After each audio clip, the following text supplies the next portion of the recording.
대전 MBC 보도로 드러난 사라진 방사성 폐기물 의혹과 관련해 원자력안전위원회가 충격적인 의견을 내놨습니다.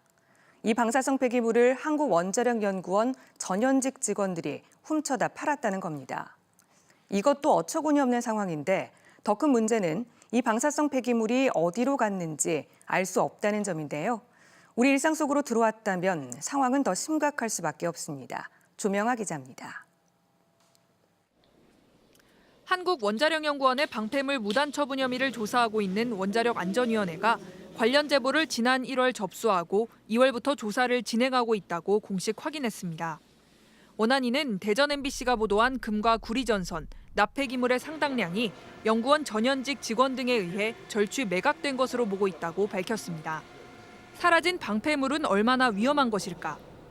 방패물의 위험성은 앞서 원자로 운영과 핵실험을 해온 해외에서 먼저 불거졌습니다.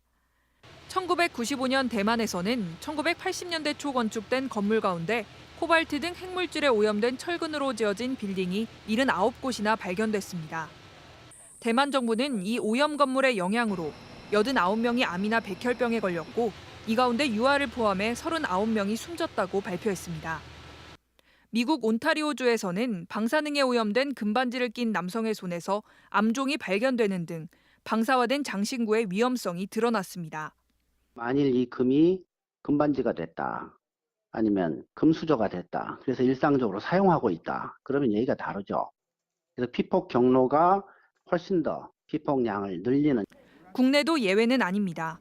지난 2011년 서울 노원구 주택가의 아스팔트 도로 곳곳에서도 방사선량이 기준치를 초과한 것은 물론 인공 핵분열 과정에서 나오는 물질인 세슘-137이 검출되기도 했습니다. 역학조사 결과 주민 102명이 기준치의 최대 7배가 넘는 35mS의 방사성량이 검출돼 향후 50년 동안 추적 조사를 진행하기로 했습니다. 아무리 저준이라 하더라도 세슘-137 같은 방사성 물질은 독성이 300년 이상 지속되기 때문에 계속해서 그것을 쓰는 사람들이 방사선의 피폭이 될 수밖에 없기 때문에 이런 위험성에도 한국원자력연구원의 안전불감증은 어제 오늘 일이 아닙니다. 지난해 발표된 원안위 특별점검에서도 방패물 무단 처리가 무더기로 적발됐습니다. 후쿠시마 원전 폭발 사고에서 위험성이 드러난 세슘 등에 오염된 폐기물 52톤을 무단으로 녹였고 폐기물 처리 시설의 배기가스 배출량을 조작하기까지 했습니다. 잇따른 방사성 폐기물 처리 문제에도 원자력연구원은 사라진 폐기물이 극저준일 확률이 높다며 인체에 무해하다는 입장을 보이고 있습니다. MBC 뉴스 조명아입니다.